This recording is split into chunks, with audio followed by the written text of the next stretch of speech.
করতেছো, পানি অপচয় করা যাবে না। সাদ রাদিয়াল্লাহু তাআলা আনহু ডাক দিয়ে বলেন, নবী আমি তো ওযু করতেছি। কি করতেছি? ওযু করতেছি। ওযু করার সময় পানি ব্যবহার করতেছি, তো পানি ব্যবহার করে এনে আবার অপচয় কিভাবে হইল? নবীরে প্রশ্ন করছেন যে নবীজি আমি ওযু করতেছি, এখানে অপচয় হলো কিভাবে?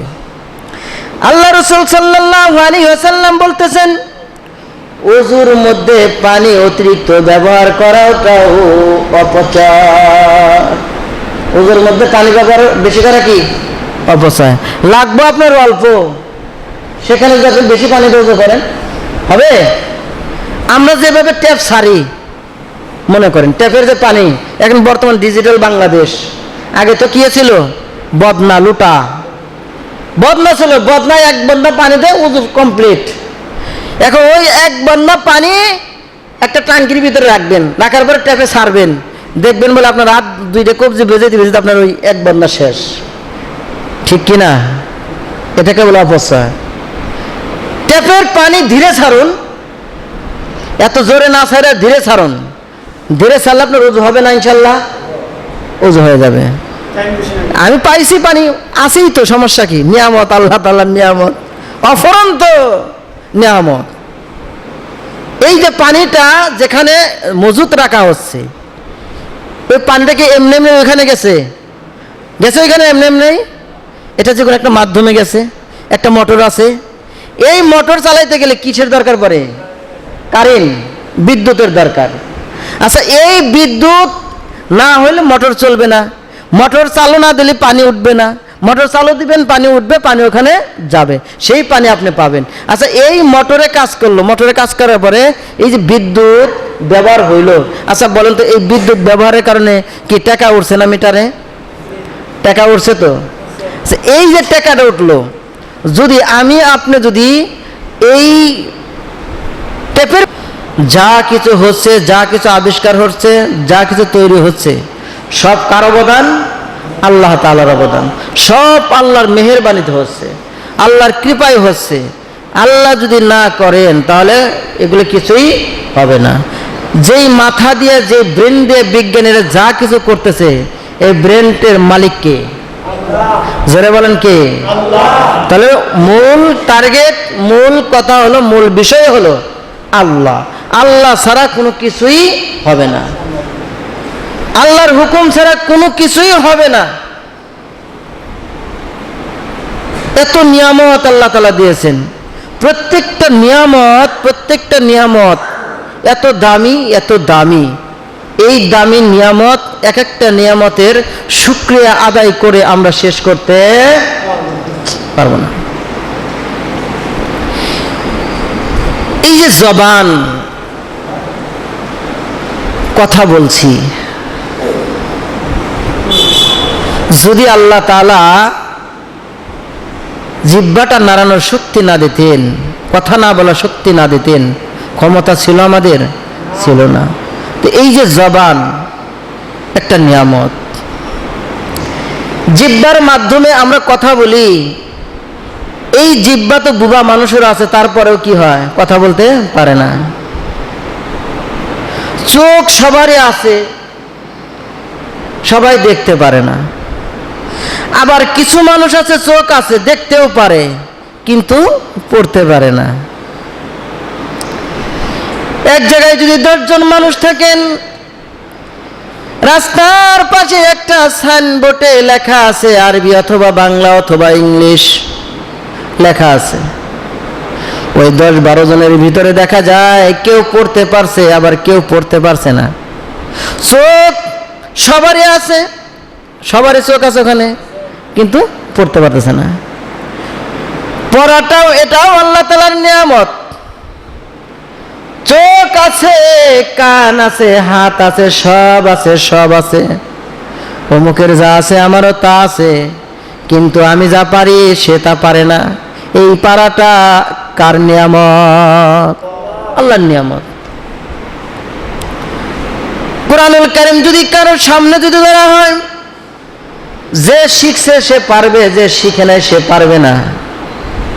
কিন্তু চোখ আছে না নাই?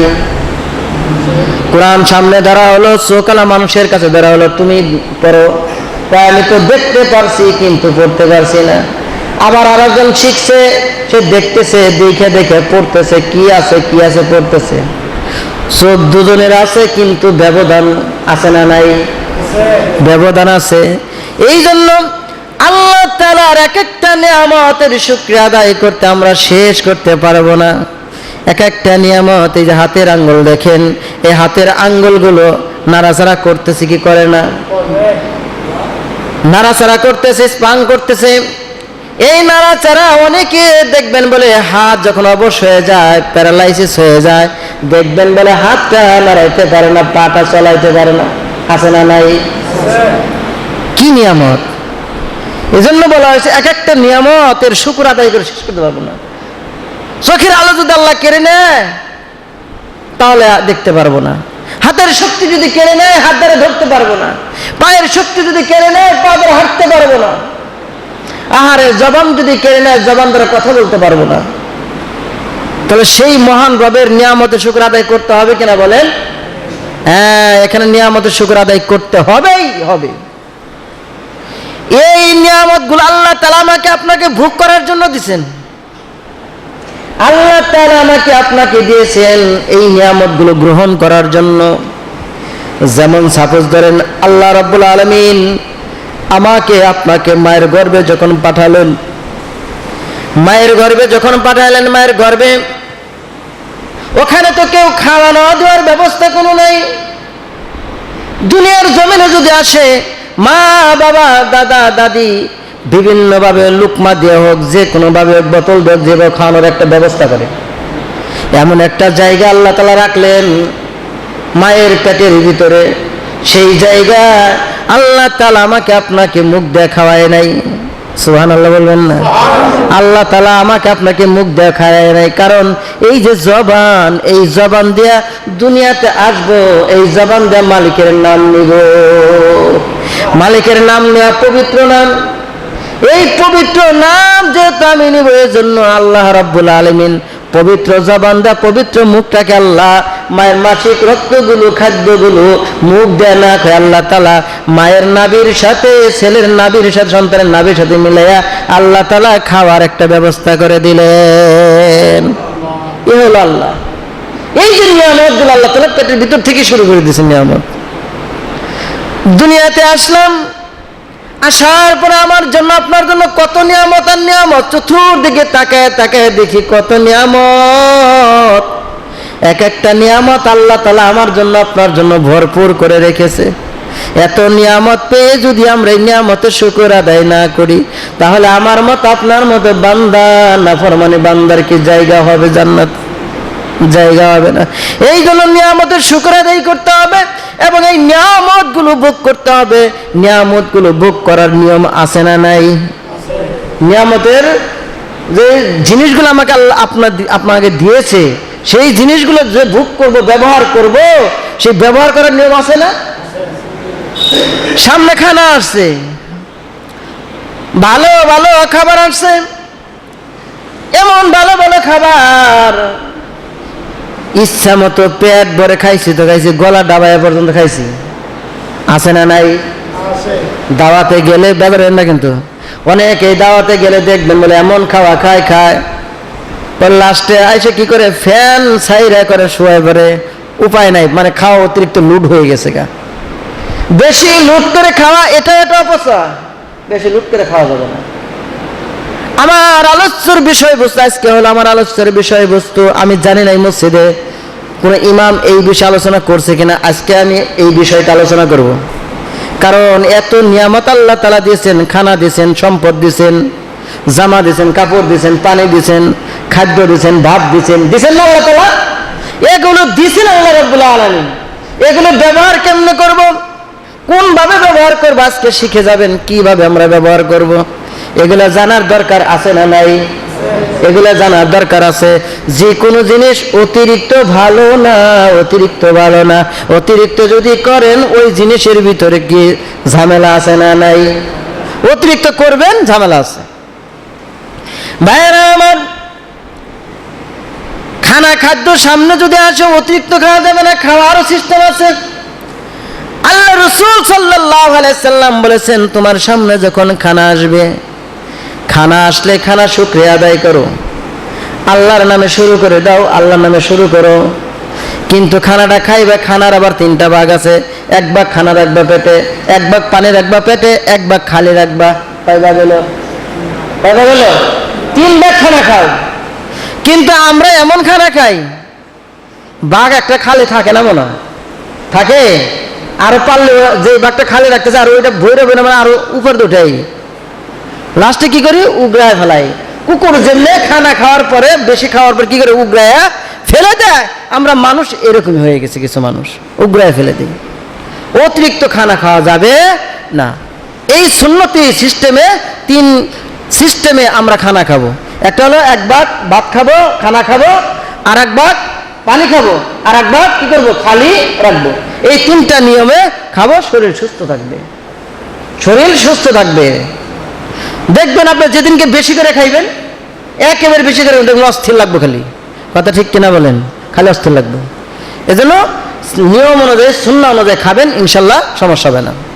ভাইয়েরা আমার, আল্লাহ রাব্বুল আলামিন বলেন সূরা বনী ইসরাঈলের 27 নম্বরে আল্লাহ তাআলা বলেন, ইন্নাল মুবাযযিরিনা কানু ইখওয়ানাশ শায়াতিন। আল্লাহ রাব্বুল আলামিন বলতেছেন পবিত্র কোরআনের সূরা বনী ইসরাঈলের 27 নম্বর আয়াত, নোট করে নিতে পারেন।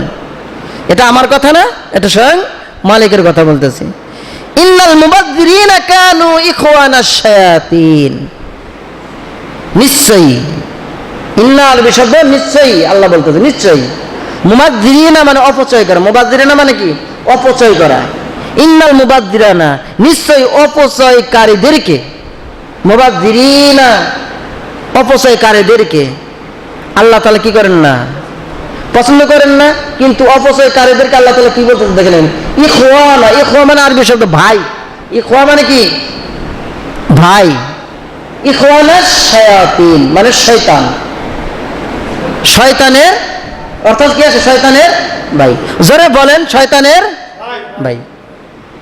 আল্লাহ বলতেছে ইন্নাল মুবাযযিরিনা ইখওয়ানা, ইন্নাল মুবাযযিরিনা কানু ইখওয়ানাশ শায়াতিন, যে নিশ্চয়ই অপচয়কারীরা শয়তানের ভাই।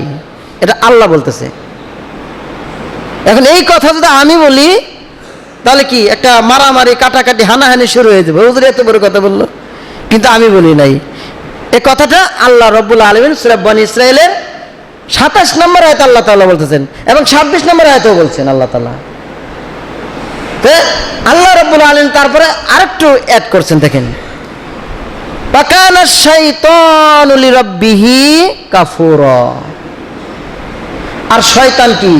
শয়তান তো আল্লাহ তাআলার অকৃতজ্ঞ। আল্লাহর কি অকৃতজ্ঞ না? শয়তান যারা, তারা আল্লাহর অকৃতজ্ঞ, আল্লাহর প্রশংসা করে না, আল্লাহর কৃতজ্ঞতা করে না। এখন যদি আমি যদি শয়তানের খাতায় নাম দেই, তাহলে আমি কি অকৃতজ্ঞ হয়ে গেলাম? শয়তানের সাথে আমাকে তুলনা করা হলো। আল্লাহ বলছেন অপচয়কারী শয়তানের ভাই। এখন এই অপচয় থেকে আমাদেরকে রেহাই করতে হবে। নিয়ামতের মালিক কে? যারা বলেন নিয়ামতের মালিক কে? আল্লাহ।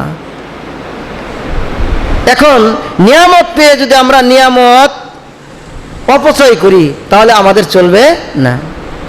যেমন ধরেন বনী ইসরাঈলের মধ্যে মুসা আলাইহিস সালামের যুগে খানা আসতো জান্নাত থেকে। সুবহানাল্লাহ, জোরে বলেন। খানা কোথা থেকে আসতো? জান্নাত থেকে আল্লাহ তাআলা খানা পাঠাতেন। মান্না ওয়াজ সালওয়া, কোরআনের আয়াত, মান্না সালওয়া। এই জান্নাত থেকে খানা পাঠাতে তো এই মুসা আলাইহিস সালামের উম্মতের জন্য। কিন্তু মুসা আলাইহিস সালামের উম্মত হলো 13। আল্লাহ বলছে তোমরা খাও, পান করো যতটুকু তোমাদের লাগে। এরা মাতবারি করে কি করছে জানেন? যদি আল্লাহ তাআলা একদিন যদি না দিল, তখন আর পাবো কই? কথা বুঝতে পারছেন? যদি একদিন না দেয়, তখন না খেয়ে থাকতে হবে। এই মনে করে তারা খানাকে সংরক্ষণ করলো। সংরক্ষণ করার কারণে আল্লাহ তাআলা ঠিক মতো টাইম মতো খানা তো পৌঁছে দিতেছে আল্লাহ তাআলা। জান্নাতে বাড়েছে। এখন ওই খানাগুলো পয়সা গইলে গেছে, অপচয় হইল না? আল্লাহ বলে মুসা আলাইহিস সালাম তোমার উম্মতদেরকে বলো জমিনে চাষাবাদ শুরু করে দাও, আর তোমাদেরকে জান্নাতের খানা প্রয়োজন নাই, খাইতে খাও। সুখে থাকতে ভূতে গেলে, আমরা পাবলিক এমন পাবলিক, সুখে থাকলে আমাদের ভূতে গেলে, সুখে থাকলে ভূতে গেলাম যাব না, তাহলে অপচয় করা যাবে না। ভাইয়ারা আমার, এই শব্দের ভিতরে অপচয়ের দুইটা ব্যাখ্যা আছে, একটা হলো তাফসীর আর হলো ইসরাফ। অপচয় করা, ইসরাফ মানে অপচয় করা, আর তাফসীর মানে অপব্যয় করা। তাহলে অপচয় আর অপব্যয় এই দুইটা থেকে আমরা হেফাজত থাকবো ইনশাআল্লাহ। ভাইয়ারা আমার, একবার সাদ রাদিয়াল্লাহু তাআলা ওযু করতেছে। কি করতেছে বলেন বলেন? ওযু করতেছে। এখন ওযু করার সময় নবী করিম সাল্লাল্লাহু আলাইহি সাল্লাম এক পাশ দিয়ে যাচ্ছেন বা আসতেছেন, এমন সময় দেখছেন। দেখার পরে সাদ রাদিয়াল্লাহু তাআলা আনহুকে বলতেছেন, হে সাদ, তুমি এত পানি কেন ব্যবহার করতেছো? পানি কেন অপচয় করতেছো তুমি? রাসূল করিম সাল্লাল্লাহু আলাইহি সাল্লাম বলতেছেন, পানি এত অপচয় করতেছো, পানি অপচয় করা যাবে না। সাদ রাদিয়াল্লাহু তাআলা আনহু ডাক দিয়ে বলেন, নবী, আমি তো ওযু করতেছি। কি করতেছি? ওযু করতেছি। ওযু করার সময় পানি ব্যবহার করতেছি, তো পানি ব্যবহার করে এনে আবার অপচয় কিভাবে হইলো? নবীরে প্রশ্ন করছেন যে, নবীজি, আমি ওযু করতেছি, এখন অপচয় হলো কিভাবে? আল্লাহ রাসূল সাল্লাল্লাহু আলাইহি ওয়াসাল্লাম বলতেছেন, ওযুর মধ্যে পানি অতিরিক্ত ব্যবহার করাটাও অপচয়। ওযুর মধ্যে পানি ব্যবহার বেশি করা কি? অপচয়। লাগবে আপনার অল্প, সেখানে যখন বেশি পানি ওযু করেন হবে? আমরা যেভাবে ট্যাপ সারি, মনে করেন ট্যাপের যে পানি, এখন বর্তমান ডিজিটাল বাংলাদেশ, আগে তো কি ছিল? বদনা, লুটা বদনা ছিল। বদনায় এক বদনা পানিতে ওযু কমপ্লিট। এখন ওই এক বদনা পানি একটা ট্যাঙ্কির ভিতরে রাখবেন, রাখার পরে ট্যাপে ছাড়বেন, দেখবেন বলে আপনার হাত দুইটা কবজি ভেজে ভেজে আপনার ওই এক বদনা শেষ। ঠিক কিনা? এটাকে বলে অপচয়।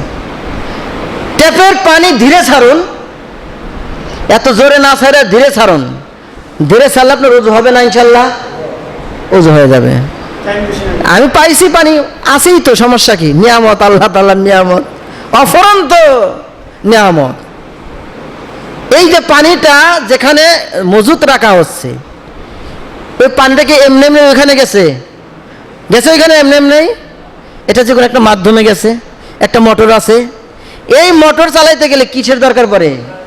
কারেন্ট, বিদ্যুতের দরকার। আচ্ছা, এই বিদ্যুৎ না হলে মোটর চলবে না। মোটর চালু না দিলে পানি উঠবে না। মোটর চালু দিবেন, পানি উঠবে, পানি ওখানে যাবে, সেই পানি আপনি পাবেন। আচ্ছা, এই মোটরে কাজ করলো, মোটরে কাজ করার পরে এই যে বিদ্যুৎ ব্যবহার হইলো, আচ্ছা বলেন তো, এই বিদ্যুৎ ব্যবহারের কারণে কি টাকা উঠছে না মিটারে? টাকা উঠছে তো। আচ্ছা, এই যে টাকাটা উঠলো, যদি আমি আপনি যদি এই ট্যাপের পানিটা যদি আমার যেই জায়গায় লাগবে, আমার 1 সপ্তাহ লাগবে এই ট্যাপের পানি, এই ট্যাঙ্কের পানি খরচ করতে, সেখানে যদি আমি 3 দিনে 2 দিনে শেষ দিয়ে দিই, আচ্ছা আমার ওই 4 দিনে কি অপচয় হলো না? কথা বলেন, বুঝাইতে পারছি কিনা আমি জানি না। 4 দিন অপচয় হলো। ওই 4 দিনের কারণে মোটর আমাকে আরো 2 বার চালু করতে হবে। যেখানে বিল আসবে 20 টাকা, সেখানে বিল আসবে আমার 3 বেশে 60 টাকা, তাহলে 40 টাকা আমার অপচয়। এই যে অপচয় করলেন, এই অপচয়ের কারণে কাল হাসরের ময়দানে কিয়ামতের দিবসে আমাকে আপনাকে হিসাব দিতে হবে। আমরা নিয়ামত পাইছি, কিন্তু নিয়ামত কিভাবে ব্যবহার করতে হবে এটা কিন্তু আমরা জানি না। এগুলো খুব হিসাব। ভাইরা আমার, আল্লাহ রাসূল সাল্লাল্লাহু আলাইহি সাল্লাম বলেন, তুমি যদি নদীর ভিতরে, সাগরের মধ্যে যাও যদি ওযু করো বা গোসল করো, যেটাই তুমি করো, করার সময় ওইখানেও তোমার কিন্তু হিসাব করে ওযু গোসল করতে হবে। ওটারও অপচয় আছে। পানি ওঠাল পানি দেখেই তুমি যা মন চাই তা করতে পারবে না, ওখানে অপচয় আছে। ভাইয়ারা আমার, এটা গেল পানির ট্যাপের কথা বললাম। এই যে মসজিদে, প্রত্যেক মসজিদে এখন বিদ্যুৎ আছে, পাখা আছে, ফ্যান প্রত্যেক মসজিদে। এখন মনে হয় এমন কোনো মসজিদ নাই যে বিদ্যুৎ ছাড়া। প্রায় ছোট হোক বড় হোক সব মসজিদে কি আছে? বিদ্যুৎ আছে। এই মসজিদে আমাদের যে অবস্থা, আমি ইমাম সাহেব, আমি আবার মনে করি না খালি আপনাকে, আমি নিজে বলতেছি, নিজেরও বলতেছি, আমাকে হুজুর নিজেও তৈরি করে, আমি নিজেরাই বলতেছি, যেভাবে কন্ট্রোল করার কথা আমি নিজেও কন্ট্রোল করতে পারি না, আমিও অপচয় করতেছি। এই অপচয়, আমাদের সবাইকে অপচয় থেকে বাঁচতে হবে। আমি একজন একা নামাজ পড়বো, তাহলে আমার একটা ফ্যান হলে যথেষ্ট। সেখানে যদি আমি 2টা ফ্যান চালাই তাহলে কি অপচয় হবে না? কথা বলেন, অপচয় হবে না? এখন আমরা অনেকজনের নামাজ, 5-6 জন নামাজ পড়তেছি। এখন 5-6 জনের ভিতরে কি করতেছি? নামাজ জামাত শেষ, আমি ওই বারান্দে গেলাম, আরেকজন ওইখানে গেল, আরেকজন ওইখানে গেল, 4 ফ্যান 5 ফ্যান লাগাইলো। তাহলে এখানে 2 ফ্যান দিয়ে 5 জন নামাজ পড়লে পড়তে পারতো না? একটু দূরে দূরে পড়তে পারতো। কিন্তু 4 জনে 4 কোণে যে 4টে ফ্যান লাগাইলাম, তাহলে এটা কি? এটা অপচয়।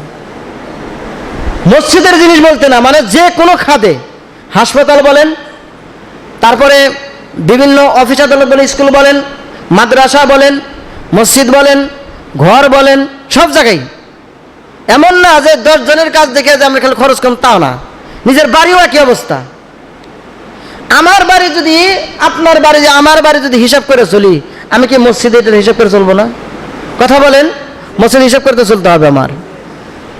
আমি আমার বাড়ি ফ্যান চালাই না, হিসাব করে চালাই। হ্যাঁ, এর বিল বেশি আসবো, হ্যাঁ, কিন্তু এই হিসাবটা তো মসজিদে এসে আমরা কেউ করি না, যে মসজিদে বিল বেশি আসবে। এটাও তো আমাদের করতে হবে।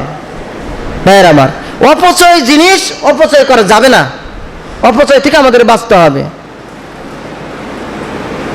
আল্লাহ রাব্বুল আলামিন বলতেছেন, অপচয়কারী শয়তানের ভাই। তো আমরা কেউ শয়তানের ভাই হইতে চাই না। আল্লাহ তাআলা যেন আমাদেরকে অপচয় থেকে যে আল্লাহ তাআলা হেফাজত করে। ভাইয়েরা আমার, আল্লাহ রাসূল সাল্লাল্লাহু আলাইহি ওয়াসাল্লাম বলেন, কুলু ওয়াশরাবু ওয়া তাসাদ্দাকু ওয়ালবাসু গায়রা মাখিলা। আল্লাহ রাসূল বলতেছে, তোমরা খাও, পান করো, দান সদকা করো এবং পরিধান করো। পরিধান মানে কি? কাপড় পরিধান করো, পরিধান করো। তবে খবরদার অহংকার করবে না। অপচয় ছাড়া কোনো কিছুর দিকে, অপচয়ের দিকে তোমরা যাবে না। খাইবা তাও অপচয় করা যাবে না, পানি পান করবা তাও অপচয় করা যাবে না। অনেক সময় দেখা যায় পানি আমার লাগবে 1 গ্লাস অথবা 1 পা, কিন্তু পানি আমি গ্লাসে নিয়েছি আধা কেজি, ঠিক কিনা? আছে না এরকম? পানি পান করবো আমি 1 পা, নিলাম আধা কেজি, আর 1 পা কি করুন? ফেলে দিলাম। এটা কি? অপচয়। আল্লাহ রাসূল বলতেছেন, তোমরা খাও, কি করো না? অপচয় করো না। তোমরা পান করো, অপচয় করো না। তোমরা পরিধান করো, কিন্তু বেশি অপচয় করো না। আমার লাগবে 4টে বা 3টে, আমার জামা আছে মানে 10-12টা, আছে না এরকম? লাগবে অনেক, অপচয়। দান সদকা করো, কিন্তু সিস্টেম আছে দান সদকার ভিতরে, অপচয় করা যাবে না। এরপরে পরিধান করো, জামা কাপড় পরিধান করো, অপচয় করা যাবে না। তারপরে এই সব কিছুর ভিতরে আপনি চিন্তা ভাবনা করতেছেন, আমি টাকা পয়সার মালিক, আমি অপচয় করি আর যাই কিছু করি, আমার তার কোনো কিছু কমতি নাই, আমি যেমনে পারে সেমনে ব্যবহার করব, এই অহংকার করাও যাবে না। আল্লাহ রাসূল সাল্লাল্লাহু আলাইহি ওয়াসাল্লাম বলতেছেন, এইগুলো থেকে তোমার আমার বাঁচতে হবে। এটাকে অপচয় বলে। এই অপচয় থেকে আমাদের সবাইকে হেফাজত থাকতে হবে, সবাইকে সতর্ক থাকতে হবে। যে কোনো জিনিসের ক্ষেত্রে, খাদ্য হোক, বস্ত্র হোক, যেটাই হোক, সব কিছুর ভিতরে আমাদের যতটুকু প্রয়োজন, যতটুকু দরকার, ততটুকু